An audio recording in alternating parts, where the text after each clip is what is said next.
Good morning students, ANM first year. आज मैं आप लोग को कम्युनिकेबल डिजीज में अगला टॉपिक टेटनस लूँगा। टेटनस भी एक कम्युनिकेबल डिजीज में काउंट होता है। ये भी एक ऐसा डिजीज है जो एक से दूसरे में फैलता है। टेटनस, आइए इसके बारे में पढ़ते हैं। ये जो टेटनस है किसी भी तरीके से शरीर में जख्म के द्वारा या आपका ओपन अंग जो आपका है, जैसे मुंह है, ये नाक है, यहाँ से आपको रस्टेड जो जंग लगी हुई वस्तुएं हैं उसके द्वारा भी, या जहाँ पे टेटनस के कीटाणु पाए जाते हैं वैसे अगर वस्तुओं को आप इस्तेमाल करते हैं या अपने मुंह में लेते हैं डायरेक्टली इनडायरेक्टली, तो आपको टेटनस होने का खतरा बढ़ जाता है। इसके बारे में आगे पढ़ते हैं। टेटनस, आप देखे होंगे टेटनस का इंजेक्शन अधिकतर लोग कटने छीलने पे लेते हैं, तो ये वही बीमारी है। तो इसके लिए हम लोग इसका जो बैक्टीरिया है उसके बारे में जानते हैं। इसका नाम है आपको बैसिलस क्लोस्ट्रीडियम टेटनाई। बैसिलस क्लोस्ट्रीडियम टेटनाई इसका नाम है विषाणु का, जो कि शरीर में प्रवेश करके अपना असर दिखाता है और टेटनस फैलाने का कारण बनता है। नेक्स्ट है आपको इसका कारण। कॉजेज में कॉजेज बहुत सारे हैं सिंपल, जैसे कि पिंक किसी पिन का चुभ जाना, जैसे जंग लगा हुआ हो, चाहे कोई शार्प ऑब्जेक्ट हो उससे आपको चुभ जाना शरीर में, तो उसके द्वारा भी आपके शरीर में वो टेटनस का कीड़ा जो है वो आपको शरीर में प्रवेश कर सकता है। नेक्स्ट है आपको चमड़ी का छिल जाना। रोड पे एक्सीडेंट अगर होता है, आपका चमड़ी घिस जाती है, घाव हो जाता है, तो भी आपको टेटनस होने का खतरा बढ़ जाता है। जैसे कि रोड पे मान लीजिए कि जहाँ गाड़ियाँ बहुत सारी चल रही हैं उसी रोड पे गिरना या मिट्टी या धूल कण से संपर्क हो जाना और आपका चमड़ी का छिल जाना एक कारण हो सकता है कि आपके शरीर में टेटनस का कीड़ा प्रवेश कर जाए। नेक्स्ट है आपको लोहे से कटना।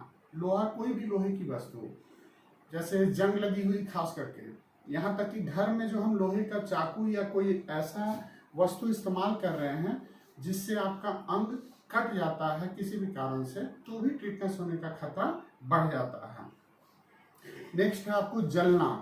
आग से शरीर का जलना, जैसे देखे होंगे बर्न पेशेंट, जो ऐसे पेशेंट रहते हैं जो जल जाते हैं, उनको भी उनकी चमड़ी जो स्किन है वो बर्न हो जाती है किसी भी कारण से, शरीर के किसी भी अंग का या पूरे शरीर भी बर्न हो जाता है, तो उसको भी टेटनस होने का खतरा बढ़ जाता है। इसीलिए बर्न पेशेंट को भी सबसे पहले टीटी का इंजेक्शन लगाया जाता है बचाने के लिए। नेक्स्ट है आपको आदमी के काटने से या जानवर के काटने से। अगर एक आदमी, एक मनुष्य, एक बच्चा या एक मनुष्य कोई भी एक से दूसरे को काटता है, बाइट करता है, अपने दांतों से काटता है, तो भी उसको टेटनस होने का खतरा बढ़ जाता है। चाहे जानवर बाइटिंग हो, चाहे आप घर में पेट डॉग्स पाले हुए हैं, अगर उसको इंजेक्शन बाकायदा जो प्रॉपर पेट डॉग्स को लगाया जाता है, अगर आपने नहीं लगवाया है तो भी आपको उस जानवर से अगर वो आपको बाइट करता है तो ये मनुष्य में टेटनस होने का खतरा बढ़ जाता है, पालतू जानवर से भी।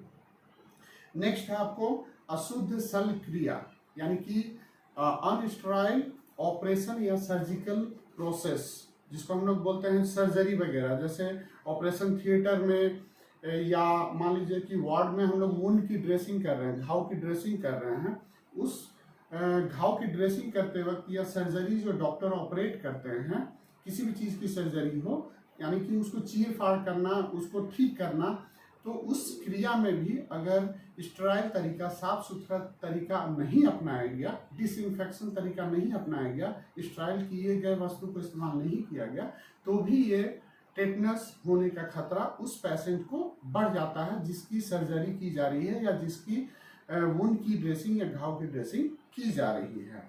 नेक्स्ट है आपको बच्चों के गर्भ में मौत होने से। एक जो प्रेग्नेंट लेडी होती है, जो गर्भवती है, गर्भवती चाहे वो 2 महीने की गर्भवती हो, 1 महीने की हो या 9 महीने की हो, अगर उसका बच्चा किसी कारणवश गर्भ में मर जाता है और उसकी डेथ हो जाती है बच्चे की, तो माँ को टेटनस होने का खतरा बढ़ जाता है। इसीलिए आपने देखा होगा कि गर्भवती महिला को 2 टीटी के इंजेक्शन लगाए जाते हैं प्रेग्नेंट होने के कंफर्मेशन के बाद। जैसे ही पता चलता है कि लेडी प्रेग्नेंट है तो उसी समय उस टेटनस का इंजेक्शन पड़ जाता है, एक जब पता चलता है उस समय और एक महीने के गैप होने के बाद। तो इसमें होता क्या है कि अगर बच्चा डेथ कर गया किसी भी कारण से गर्भ में, माँ के गर्भ में, जो एक प्रेग्नेंट लेडी है, तो जो उसके डेथ की वजह से जो संक्रमण फैलता है उसमें टेटनस होने का खतरा बढ़ जाता है उस माँ के लिए। नेक्स्ट है संक्रमित सुई से। जनरली हम लोग जो वार्ड में, हॉस्पिटल में इंजेक्शन इस्तेमाल करते हैं एक पेशेंट को लगाने के लिए, किसी मेडिसिन को इंजेक्ट करने के लिए कोई दवाई दे रहे हैं इंजेक्शन के द्वारा, सुई के द्वारा, तो वो भी सुई अगर हमने विसंक्रमित नहीं की हुई है, उसको सफाई से या अच्छे तरीके से हम लोग इस्तेमाल नहीं कर रहे हैं, स्टेराइल तरीका नहीं अपना रहे हैं, मतलब संक्रमित नहीं होना चाहिए, उसको कम से कम संक्रमित ना के बराबर हो तो ज़्यादा बेटर हो। तो ध्यान रखते हुए अगर सुई का इस्तेमाल नहीं कर पाते हैं, संक्रमित सुई से उस मरीज को देते हैं, तो भी उस मरीज को टेटनस होने का खतरा बढ़ जाता है। नेक्स्ट है आपको अशुद्ध तरीके से नाभि का काटा जाना। अशुद्ध तरीका मतलब कि शुद्ध तरीका नहीं अपनाना। जब आप बच्चा, जो एक प्रेग्नेंट लेडी गर्भवती जब एक बच्चे को जन्म देती है, तो बच्चे को जन्म देने के बाद जब बच्चे को अलग किया जाता है तो नाभि नाल को कट किया जाता है। वो नाभि नाल अम्बिलिकल कॉर्ड के नाम से जाना जाता है, जो कि एक माँ और बच्चे को जोड़ती है। तो उस अम्बिलिकल कॉर्ड को काटते समय अगर आपने स्टेराइल तरीका नहीं अपनाया, जो फोर्सेप आप यूज कर रहे हैं, जो हाथ आप इस्तेमाल कर रहे हैं, वो अगर सफाई तरीके से नहीं रही तो आपको इन्फेक्शन होने का खतरा बच्चे में भी और माँ में भी बढ़ जाता है। तो ये हुए आपको कारण। अब इसमें है उम्र। टेटनस होने का कोई उम्र का सीमा नहीं है, ये बच्चे से लेकर बूढ़े तक को, सभी उम्र के लोगों को, सभी उम्र के वर्गों को प्रभावित कर सकता है। ऐसा नहीं है कि बच्चों में ज़्यादा होगा या यंग में ज़्यादा होगा, जवान लोगों में ज़्यादा होगा या बूढ़े लोगों में ज़्यादा होगा, इससे सभी लोग बराबर रूप से प्रभावित होते हैं टेटनस। नेक्स्ट है आपको लिंग। लिंग मतलब सेक्स। कौन से सेक्स को ज़्यादा प्रभावित करता है, पुरुष हो या महिला हो? तो इसमें है कि पुरुषों में ये ज़्यादा होता है महिलाओं की तुलना में। इसका खास कारण है, ऐसा कोई नहीं है कि देखा नहीं गया है कि जनरली महिलाओं को ही ये प्रभावित करेगा या पुरुषों को ही। इसका खास कारण ये है कि पुरुष जो हैं वो जनरली बाहर काम करते हैं, जिसके कारण वो एक्सपोजर में ज़्यादा आते हैं, एनवायरनमेंट के दूसरी चीज़ों के एक्सपोजर, मतलब दूसरी चीज़ों के संपर्क में ज़्यादा आते हैं, जिसमें टेटनस होने का खतरा रहता है। जैसे फैक्ट्री में काम करना, रोड पे चलना, एक्सीडेंट होना, या धूल कण, बाहरी चीज़ों के संपर्क में ज़्यादा आने के कारण पुरुषों में टेटनस होने का खतरा महिलाओं की अपेक्षा ज़्यादा होता है। तो इसी में आगे बढ़ते हैं प्रतिरोधक क्षमता की ओर, जिसको इम्यूनिटी पावर बोलते हैं। तो इम्यूनिटी पावर कहाँ से आती है?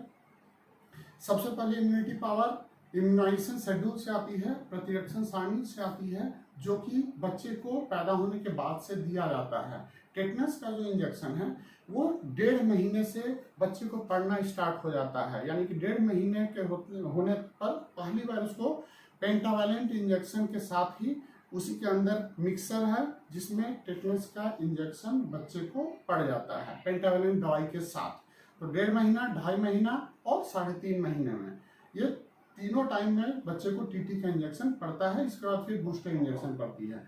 तो ये जब इंजेक्शन पड़ता है तो इसके पड़ने के बाद ही बच्चे में प्रतिरोधक क्षमता उत्पन्न होता है। जब तक ये टीटी का इंजेक्शन बच्चे को ना पड़े तब तक माँ के द्वारा जो फीडिंग, जो दूध पिलाया जाता है, उस दूध से बच्चे को प्रतिरोधक क्षमता मिलती रहती है, जिससे वो बचा रहता है। उसके बाद हम लोग इम्यूनाइजेशन शेड्यूल यानी प्रतिरक्षण सारणी के अनुसार से बच्चे को कवर अप करते हैं, उसको प्रतिरक्षण देते हैं, उसकी इम्यूनिटी पावर को बढ़ाते हैं, प्रतिरोधक क्षमता को बढ़ाते हैं।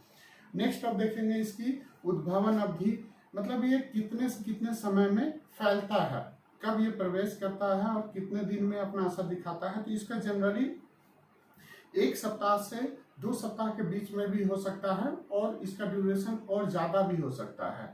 ऐसा कोई फिक्स टाइमिंग नहीं है कि ये इतने दिन में ही फैलेगा, लेकिन जनरली देखा गया है कि 6 दिन से 10 दिन के अंदर टेटनस का कीटाणु जो है शरीर में फैल जाता है।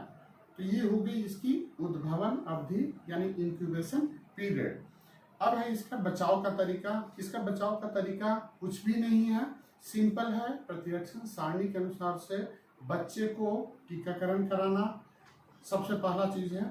अगर इसको प्रतिरक्षण सारणी के अनुसार से बच्चों को टीकाकरण कराया जाता है तो टेटनस होने का खतरा कम रहता है। लेकिन जब जब बच्चे को या बड़े होने के बाद भी उस पुरुष या महिला को किसी भी तरीके से कहीं से भी खरोंच या किसी जंग लगे वस्तु से या बाहरी एनवायरनमेंट से कटता है, छिलता है या जलता है या कुत्ते काटते हैं या जानवर काटते हैं या मनुष्य काट लेता है, तब तक उसको 24 घंटे के अंदर अपना टेटनस का इंजेक्शन लेना जरूरी रहता है ताकि सुरक्षा को बरकरार रखा जा सके।